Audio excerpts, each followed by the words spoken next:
शिव सरस्वती ऋषि कश्यप हुए, वो कश्मीर हमारा था। जहाँ पंचतंत्र लिखा गया वो कश्मीर हमारा था। तू जानता ही क्या है कश्मीर के बारे में? दोस्तों, क्या आपने कश्मीर फाइल्स मूवी देख ली है? और आखिर ऐसा क्या हुआ था 19 जनवरी 1990 को, जिसकी कहानी ने पूरे देश को हिलाकर रख दिया और कश्मीर जैसी सुंदर जगह को आग में झोंक दिया गया? वैसे तो ये बात सच है कि जिस पर बीतती है वही जानता है। और अगर आपने ये मूवी देख ली है तो आपको भी एहसास हो गया होगा कि 19 जनवरी की उस रात को शब्दों में बयां करना बहुत मुश्किल है। और द कश्मीर फाइल्स को देखने के बाद ये और ज्यादा मुश्किल हो गया है। इसलिए आज की इस वीडियो में हम आपको उस रात के बारे में सब कुछ बताएंगे, इसलिए इस वीडियो को आखिर तक जरूर देखिएगा। वीडियो को शुरू करने से पहले हम आपको बता दें कि यह वीडियो सिर्फ एजुकेशनल पर्पज के लिए है। हमारा मकसद किसी की धार्मिक भावनाओं को ठेस पहुंचाना नहीं है। और इस वीडियो की सारी जानकारी द कश्मीर फाइल्स फिल्म और इंटरनेट की विभिन्न वेबसाइट से ली गई है। दोस्तों, 19 जनवरी की सुबह तो एकदम शांत और खुशनुमा थी, लेकिन दोपहर तक मस्जिदों के लाउड स्पीकर में कहा जाने लगा,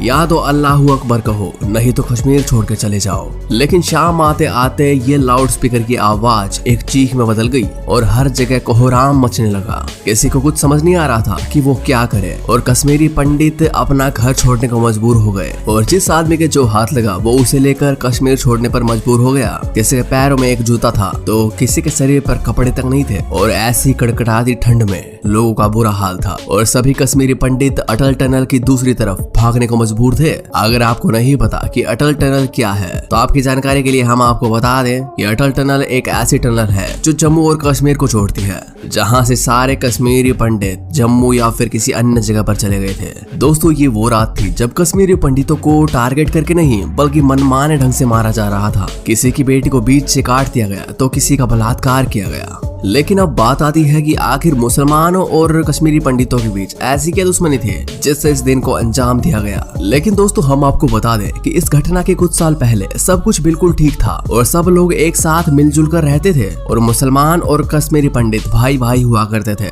लेकिन ऐसा क्या हुआ कि दोनों एक दूसरे के कट्टर दुश्मन बन गए। इसके लिए हमें थोड़ा पीछे जाना होगा और थोड़ा राजनीति में घुसना होगा, क्योंकि हर चीज की शुरुआत राजनीति से ही होती है। तो चलिए चलते हैं सन 1982 में, जब फारूक अब्दुल्ला को सीएम के पद पर बैठाया गया। लेकिन फारूक अब्दुल्ला सीएम का पद संभाल लेने के बाद उनका शासन 2 साल ही चला। 1984 में तख्ता पलट होने के बाद इंदिरा गांधी की कांग्रेस सरकार ने वहां शासन संभाला और इसके बाद काफी दंगे हुए। इन दंगों में कोई आम कश्मीरी लोग शामिल नहीं थे, बल्कि इन दंगों में पूरा अलगाववाद का हाथ था। और सबसे पहले कश्मीरी पंडित की मौत का मामला 1986 में अयोध्या मंदिर के ताले खुलने के बाद आया और इसी के एक साल बाद यानी 1987 में फारूक अब्दुल्ला की पार्टी ने कांग्रेस पार्टी के साथ गठबंधन कर लिया। और इन दोनों पार्टी के गठबंधन के बाद तो मानो और आग लग गई और एक नई चिंगारी सुलगी, जिसके बाद MUF यानी मुस्लिम यूनाइटेड फ्रंट एक और ज्यादा ताकतवर पार्टी बनकर उभरी। लेकिन ताकतवर पार्टी होने के बावजूद भी उसको हार का सामना करना पड़ा और इस पार्टी के लीडर मोहम्मद यूसुफ ने दंगों में चिंगारी लगाने का काम किया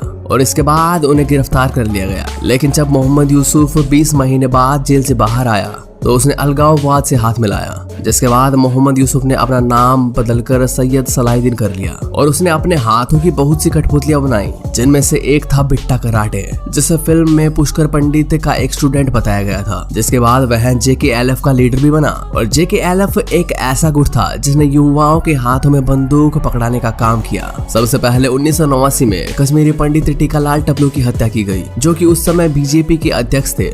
लेकिन थोड़े दिनों तक तो सब कुछ ठीक रहा, लेकिन इसके बाद ही उनकी तरफ से 4 जनवरी 1990 को एक अखबार छापा गया, जिसमें कश्मीरी पंडितों से कहा गया या तो अल्लाह अकबर कहें या फिर यहाँ से चले जाएं। तभी बिगड़ते हालात को देखकर 19 जनवरी 1990 को जगमोहन को राज्यपाल नियुक्त किया गया। इसके तुरंत बाद फारूक अब्दुल्ला ने सीएम पद से इस्तीफा दे दिया और वे तुरंत इंग्लैंड चले गए। इनकी नियुक्ति के बाद तो हमले मानो और तेज हो गए और कश्मीरी पंडितों पर और ज्यादा हमले किए जाने लगे। तभी वो रात एक दर्द की रात बन गई, क्योंकि उस रात कश्मीरी पंडितों के घर को चलाया जा रहा था और उन्हें मारा जा रहा था और औरतों के साथ रेप और उनकी हत्या की जा रही थी, जिसकी वजह से कश्मीरी पंडित 19 जनवरी की उस रात को कश्मीर छोड़ने के लिए इधर उधर भाग रहे थे। और जगमोहन, जो कि उस टाइम के राज्यपाल थे, उन्होंने वादा किया कि 3 महीने बाद आपको वापस बुला लिया जाएगा और जल्द ही हालात सुधर जाएंगे। लेकिन वे हालात कैसे सुधरे लोग अच्छी तरह से जानते हैं। और कुछ महीनों तक कश्मीरी पंडितों को वहाँ कैंपों में रखा गया, जहाँ ज्यादातर लोग बीमारियों से या फिर सांप और बिच्छू के काटने से मर रहे थे और सरकारी लोग उन्हें आश्वासन देते रहे, लेकिन वहाँ कुछ बदलने वाला नहीं था। इसके बाद कश्मीरी पंडितों ने दिल्ली और अन्य जगहों पर अपना ठिकाना बनाया और आज 30 साल बाद भी वो न्याय की मांग कर रहे हैं, लेकिन आज भी उनकी मांग पूरी नहीं हुई है। द द कश्मीर फाइल्स एक ऐसी फिल्म है जिसमें इस कहानी की सच्ची घटना दिखाई गई है। क्या आपने ये मूवी देख ली है? कमेंट सेक्शन में जरूर बताइएगा और ऐसे ही वीडियोज के लिए चैनल को सब्सक्राइब कर लें।